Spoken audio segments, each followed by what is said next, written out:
ইরানের ইউরেনিয়াম মজুদ পুরোপুরি নিয়ন্ত্রণে আনার ঘোষণা ট্রাম্পের। মার্কিন প্রেসিডেন্ট ডোনাল্ড ট্রাম্প জানিয়েছেন, ইরানের উচ্চমাত্রার সমৃদ্ধ ইউরেনিয়াম মজুদের বিষয়টি যুক্তরাষ্ট্র পুরোপুরিভাবে দেখাশোনা করবে। যুদ্ধবিরতি ঘোষণার পর আন্তর্জাতিক সংবাদ সংস্থা এএফপি কে দেওয়া এক সাক্ষাৎকারে তিনি এ মন্তব্য করেন। ট্রাম্প বলেন, এই গুরুত্বপূর্ণ নিরাপত্তা ইস্যুটি নিশ্চিত না হলে তিনি কোনো চুক্তিতে সম্মত হতেন না। তবে কিভাবে এই ইউরেনিয়াম নিয়ন্ত্রণে আনা হবে বা অপসারণ করা হবে সে বিষয়ে তিনি বিস্তারিত কিছু জানাননি।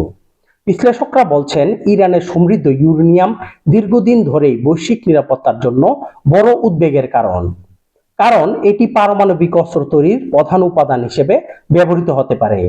সাম্প্রতিক উত্তেজনা ও সংঘাতের প্রেক্ষাপটে বিষয়টি আরও সংবেদনশীল হয়ে উঠেছে। এর আগে দি ওয়াল স্ট্রিট জার্নাল এর এক প্রতিবেদনে উল্লেখ করা হয়, যুক্তরাষ্ট্র প্রয়োজনে এই ইউরেনিয়াম সরিয়ে নিতে সামরিক পদক্ষেপেরও কথাও বিবেচনা করেছিল, যদিও সে বিষয়ে চূড়ান্ত সিদ্ধান্ত হয়নি।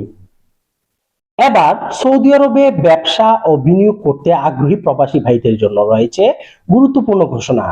যারা সৌদি আরবে ইনভেস্টর লাইসেন্স, কমার্শিয়াল লাইসেন্স ও ইন্টারন্যাশনাল লাইসেন্স নিতে চান, তারা অতি দ্রুত আমাদের রিয়াদ অফিসে যোগাযোগ করুন 0530759397 এই নম্বরে। সঠিক ও নির্ভরযোগ্য আপডেট পেতে আমাদের ফেসবুক, ইউটিউব, ইনস্টাগ্রাম ও টিকটক অ্যাকাউন্টে যুক্ত থাকুন। সাথে থাকুন সবার আগে সঠিক খবরের সাথে। ধন্যবাদ।